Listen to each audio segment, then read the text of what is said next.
It's no secret rent prices are up, and so many of us are feeling the squeeze on our wallets. But what about people who live on a fixed income? How do they make ends meet? Local groups say they are getting more and more requests for help as people try to answer that question. News 3 reporter Brendan Ponton is taking a look at how those on a fixed income are trying to find homes they can afford. Lord, please give me strength. At 66 years old, Stephen Lawrence Sr. wants to be living on his own. At this stage in your life, what would you like? I would like to have an affordable one-bedroom, furnished apartment, okay, that I could actually, when I walk in, I can lock my door, have my own privacy. Instead, he rents a room in a house in Portsmouth. He shares the home with other people and pays $600 a month. Lawrence retired when he was 62 and receives $12.05 a month in disability and Social Security payments.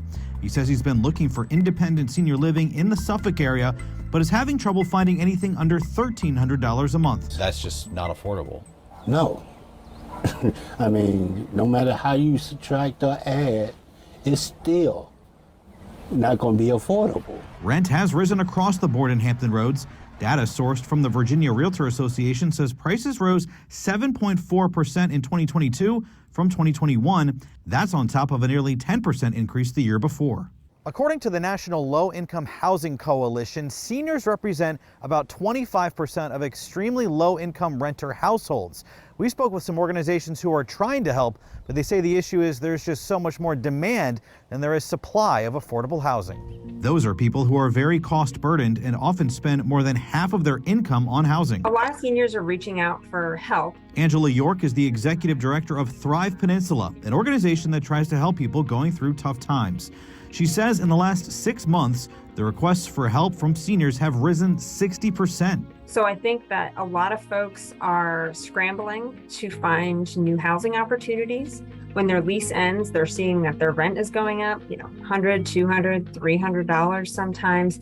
And that's not something they can overcome on their own. York says that could mean seniors having to go back to work or moving to less desirable locations with higher crime rates, or back in with family or friends. It's upsetting when somebody over the age of 70 would have to go back to work just to survive. These folks, when they hit hard times, they can reach out to organizations like us. While there are challenges, some good news. There will be an 8.7% increase in Social Security benefits next year. With inflation running at about 8-some%, maybe they're going to feel like they're even, right? That they're not getting ahead. Joshua Jamerick is the Senior Vice President for Housing for an organization called Bay Aging that serves seniors on the Peninsula and Middle Peninsula. He says the organization has 12 rental housing properties in the region. Most of the properties are age restricted and all are income restricted. But across the board, supply is not keeping up with demand. He says wait lists for housing have grown and someone could be on one for years. So that means just waiting. And by that time, their circumstances could be a lot different. They may be nursing home eligible. They may be assisted living home eligible. So that can change quickly and over that period of time. As for Lawrence, he feels forgotten. It hurts real bad. They've been putting almost most of your life in working, putting the politicians in office, and then turn around. We just kicked to the curb. And thinks those in power need to do more to create affordable housing options for people. At our age, why should we have to go through stuff like that? In Portsmouth, Brendan Ponton, News 3.